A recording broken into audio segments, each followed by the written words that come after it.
On this episode of Travelogue, we take in the world-famous fairy tale scenery of Jiuzhaigou. Join us as we marvel at its crystal clear waters and shimmering emerald lakes. We tackle the wild outdoors on an ecotourism hike. Discover the spiritual world of Bon believers. And play our part in a local devil-driving ritual. Only on Travelogue.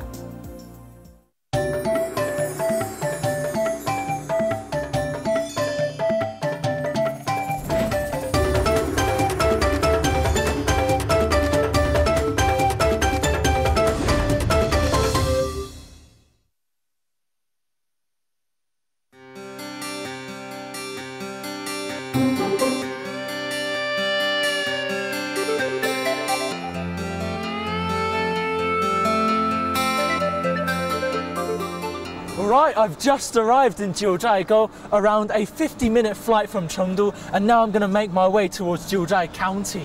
When people come here, they come here to see the beautiful waterscapes, the prehistoric forests, and also the quite unique Baima Tibetan culture here. I've actually come in winter, and hopefully I'll get to see some snow, but I'm going to spend a bit of time to really get to know Jiuzhai and see it for more than just its beautiful scenery. Let's go.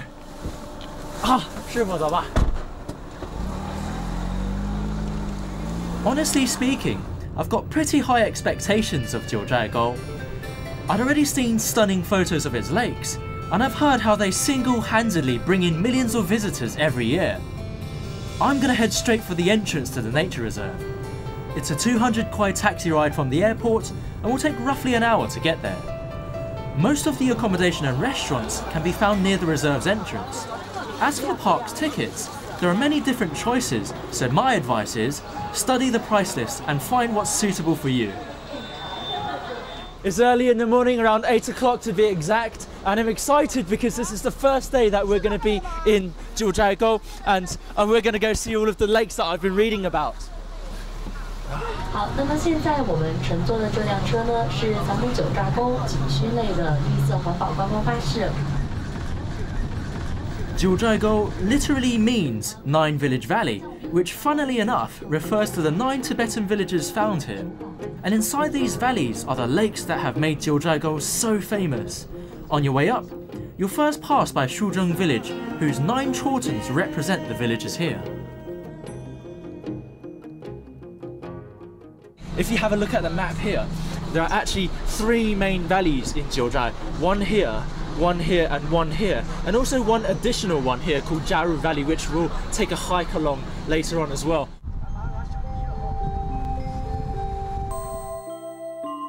The most important things to see in Jiuzhaigou are its lakes. They're known for their spectacular colours, and the waters here are so clear that you can even see to the bottom of a deep lake.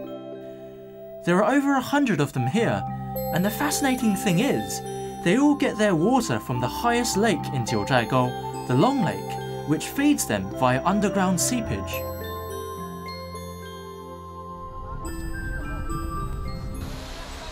Oh man, would you look at this waterfall? This is the Norulong waterfall. It lies at the meeting points of the 3 main valleys and is one of Jiuzhaigou's biggest attractions.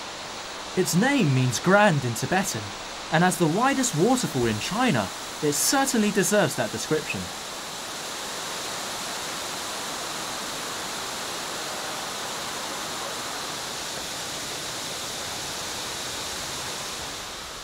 As you can see, I'm walking very carefully. Actually, I'm sliding very carefully across this rock because now in winter it's already frozen. And as you can see, the branches of that tree behind me are frozen as well. And if you come even later, this waterfall will have frozen into a gorgeous, thin, blue sheet of ice. Ooh. If you want to take a break from snapping photos, the only restaurant in the reserve is pretty close by. I'm not quite done yet, so I'm going to move on to the next stop, which is Mirror Lake.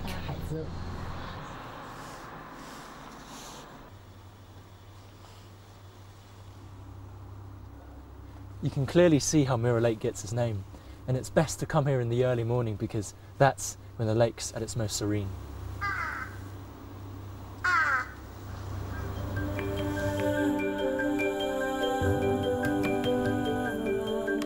You need to time your visits to see the lakes at their best. Mirror Lake is best seen before 9 AM when there's no wind, while other lakes are better in the afternoon when sunlight's at its strongest. You can choose which bus stop to get off at. Just remember to set off early, since some of the lakes are quite far away.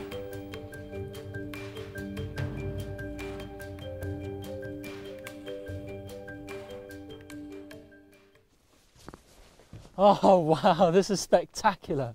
If you look at this lake, there's such a magnificent array of colours. I've got algae like green over there, which turns to aquamarine and cyan. And that's also the reason why this lake is called the Peacock Lake, or also the 5-flower lake as well.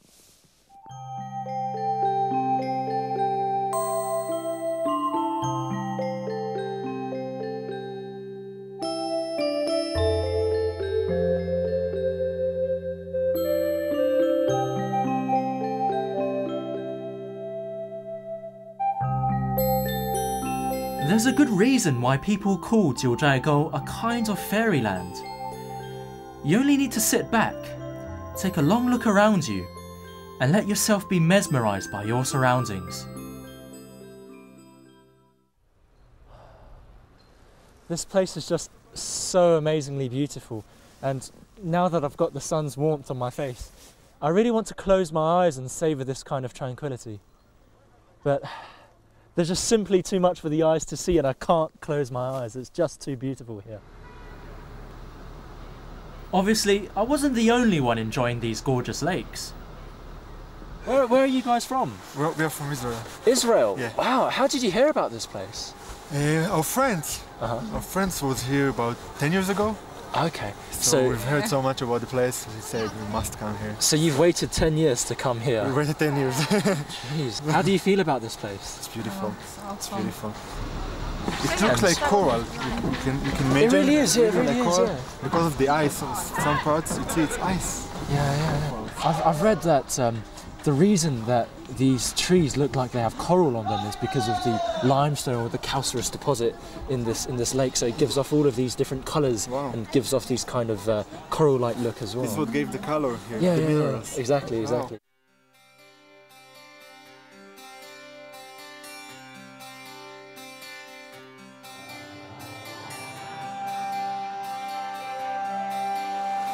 In the afternoon, I head to the Shuzheng Lake Complex.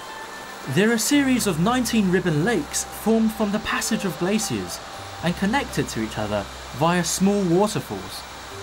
But what amazes me is that you can find trees growing on the ridges of these lakes, as if a forest has grown out of the waterfalls. A walkway conveniently runs alongside the lakes, allowing you to admire it up close, or if you're feeling game, walk its entire length.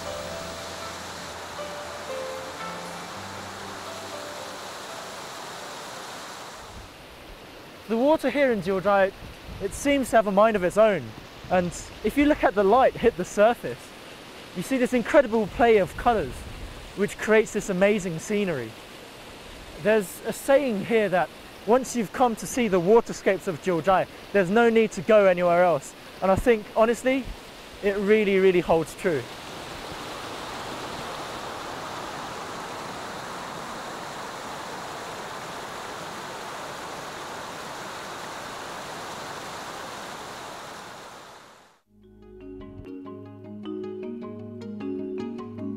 With the evening setting in, I head back to the hotel. Jiuzhaigou is a major tourist attraction, so you're really spoilt for choice when it comes to accommodation. You can find anything from 20 kwai hostels to world-class 5-star hotels that hold their own evening entertainment.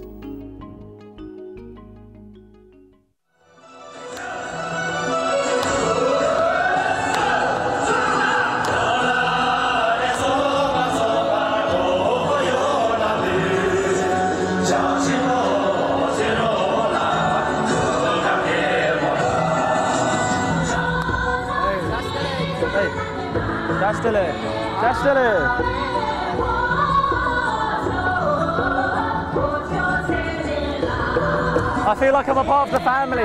Even though this is a performance, it's really engrossing. And if you come here, you really must sit here and enjoy this kind of experience. It's really not to miss. Hey, Who said there's no nightlife in Jiuzhaigou? In fact, you can find quite professional stage performances happening every night, and they're often hosted by the bigger hotels that have their own stages. A great way to have fun and sample the local ethnic culture.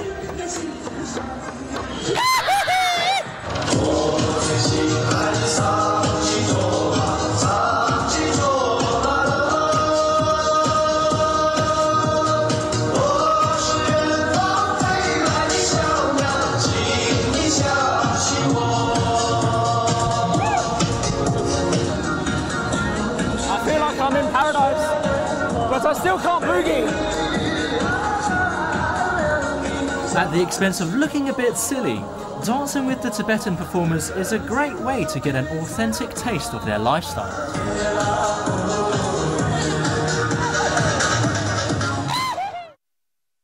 Sleeping mats. My tent here, and my sleeping bag and packets of instant noodles in the middle, which makes a bit of a heavy combination, but it's definitely going to be worth it. I'm here with my friend Jay today, who is going to be my guide, and he's also an expert ecologist, and he's going to take me on this one-day hike around Rutile Valley, the fourth valley here in Jiuzhaigou, and also the home of ecotourism here as well. So which route are we going to take? So basically we have two options. The first one is 1 day hiking and camping, follow the river flow. And the other one is circle around the Jiuzhaigou Holy Mountain right here. Oh, okay. How long is that going to take? About 16 kilometers. How many hours? About 8 hours is up to your speed. Okay, brilliant. Great, let's go, let's go. Wow, it's really nice and serene here. So is this path quite safe, or do we run the risk of being attacked by wild animals? Yes, it is very safe here. You can only see some wild boars and porcupine here, but it is very safe because the animals is in the deep forest. Oh, okay. Nice. Rutile Valley was only open to the public in 2009, and hiking is still the best and only way to see it. Having a guide made for a much better experience, as Jay would often impart on me his wisdom about the flora and fauna here. This plant is the wild cotton. Oh, wow. This is barberry, very tasty.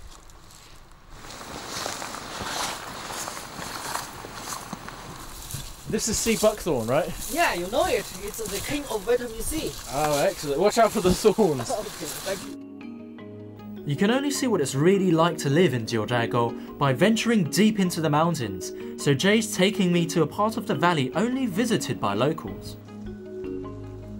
This huge chorten is worshipped by the followers of Bon. It was the animistic religion indigenous to Tibet, which has now been incorporated into Tibetan Buddhism. Most of Jiuzhaigou's villages follow Bon, and this is one of their most important sites of worship. Every single family has a prayer flag planted here, which protects them from harm. So, when the local pilgrims practice their Bon religion here, they will walk around this stupa 3 times anti-clockwise. Okay. Do they chant mantras while walking around? Because I know in Buddhism, they often chant the mantra of Om Mani Padme Hum. Is it the same here as well? No, it is quite different. Here, their prayer words is made of 8 characters. Okay. Just like this. Om Mani Mizu Salendo. Om Mani Mizu Salendo. Yeah, that's right. Om Mani Mizu Salendo. Yeah. Okay. Well, it really is quite different to Buddhism, though. Yeah.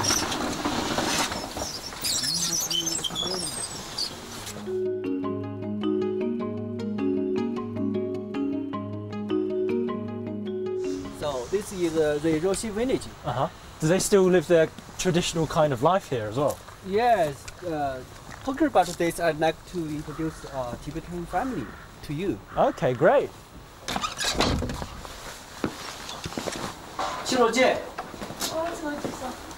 This is my friend Tamo. 啊，你好。哎，你好。你好，上来。Oh wow. This one is the old building. You see here, very interesting. Oh, what's that? The devils. Yeah, the devils of the Bambonism. So what is this for? It is used to kill the devils and to keep the peace of their house. Oh wow, okay. Oh, that's really cool. So this is really different to Buddhism then, to traditional Tibetan Buddhism? Yeah. It is very typical, only for the Bambonism, yeah. Oh, okay. Yeah, Bambo religion. Can we go in and see what else? You first. Oh, cheers. So, oh wow, what's this thing here? Oh, it is a prayer stone. Uh-huh. Yeah, each year the living Buddha over here will give their prayer words on that, and it is used to keep the peace of their family. Oh, so this is quite similar to that outside. It's a protective stone. Yeah, different types. Oh, okay. Yeah. I really like this. They've got English. I finally can read. Yeah. It's a family museum here. Yeah. Okay, look, can we go inside? Yeah, please. Cheers. Oh, wow. Yes. Oh, cool. And it's dark. Yeah, it's really dark in here. So watch your step. There's one right here. Don't trip over. Oh, wow. This is a living room of their family. Okay. Yeah. This is really nice. So this is a traditional Bon type Tibetan house. Yeah. And that is a prayer room. Her uncle is a living Buddha of this area. Yeah. And 您的舅舅是一个活佛啊？哎，以前是活佛。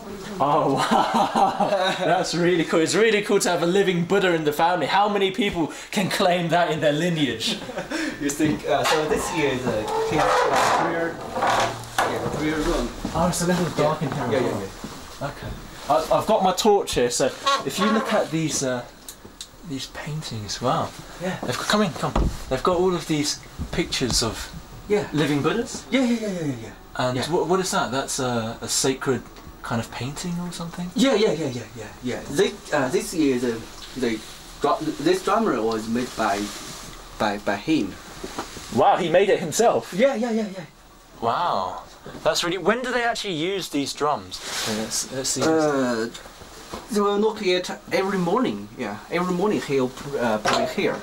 Am I allowed to give it a knock? Yeah. Can I? Yeah. I'm going to do my impression. That is pretty cool. Even though we walked for what felt like an entire day, I'd still gladly repeat the trip if I had the chance.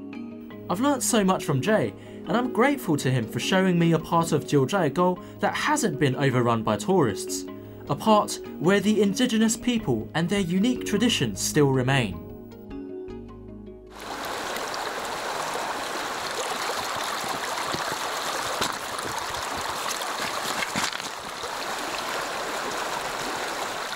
So we've finally arrived at our campsite. I'm tired, I'm pretty hungry, but there's still one more thing to do before we rest, and that's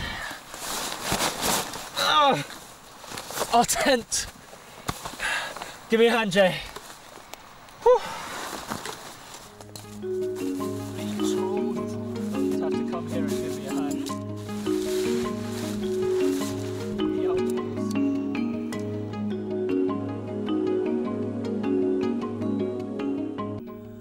It's our third day here, and I've decided to check out what else Jiuzhaigou County has to offer. So we've seen the mountains and lakes of Jiuzhai, but it's also really worth visiting the villages close by to sample the local culture. And right now I'm here in Xiazhai village to try and get a taste of its lifestyle as well. Xiazhai is about an hour's drive from the nature reserve. It's a Han Chinese village in an area that's predominantly Tibetan, and there are in fact quite a few of these little villages in Jiuzhaigou, and they're a great place to stay for a while and relax. The local arts and crafts scene can often be quite unique, and you can always stay at one of the many rustic guest houses for a more authentic experience.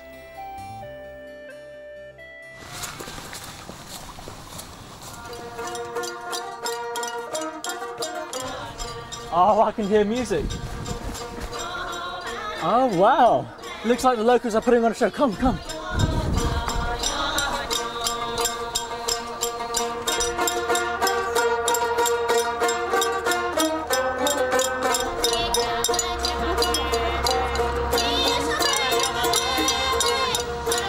They're singing Namkeen Folksongs, and I was pleasantly surprised to find out that the performers are all local villagers and farmers. They'll sing just about anything, from recent events in town to old Chinese stories. For them, it's a way to unwind after a hard day's work and sing their troubles away.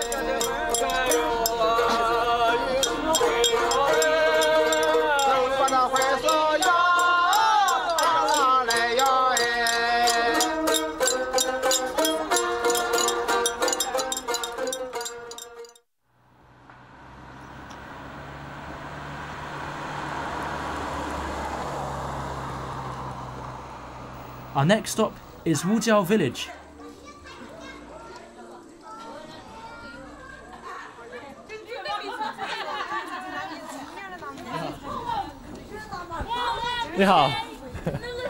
Oh, look at their clothes. I've come to Rutile Village around an hour's drive from Jiuzhaigou County because I've been told that I can experience a very different kind of culture here, the White Horse Tibetan culture.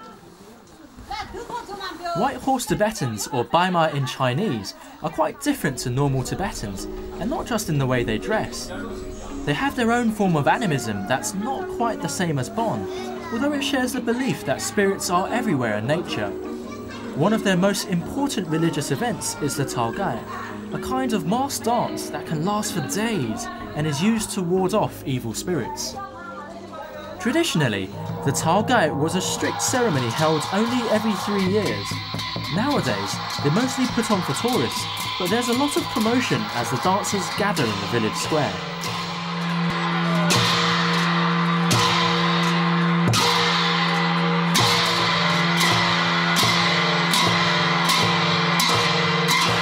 So if you look at these brightly decorated masks, each of them represents an animal, and I can see, I think that's a tiger, and then we've got a bull there and some dragons behind, and the locals here worship nature. So at important festivals, they'll hold these kind of ritual dances to drive away evil spirits and protect their village.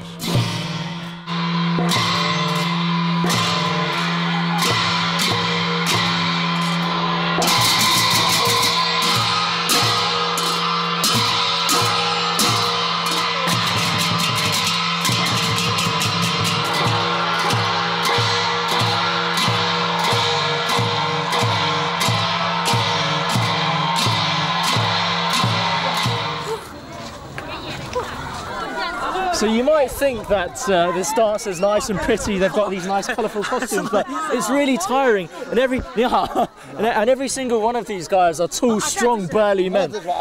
您累不累啊？累不累？有点。我看你们都很累。您得跳多久一般？一般的话，看风蜡烛场合。就是能有几天，能有几个小时，都是这样。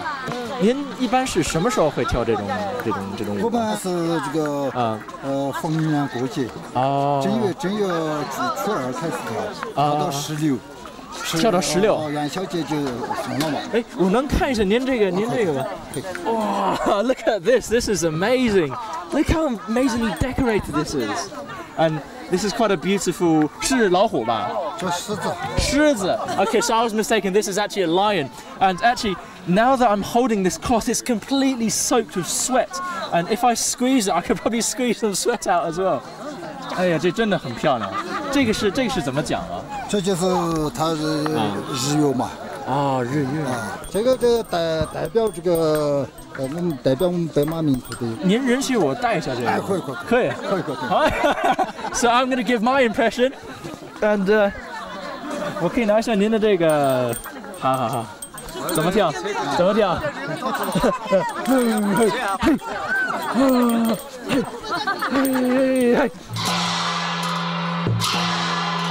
？Although it's now possible for tourists to organise a Taogai performance, the ritual still remains symbolic to the White Horse Tibetans. It's a good example of how age-old tradition still survives in Jiuzhaigou, and how this beautiful valley land continues to captivate people from around the world.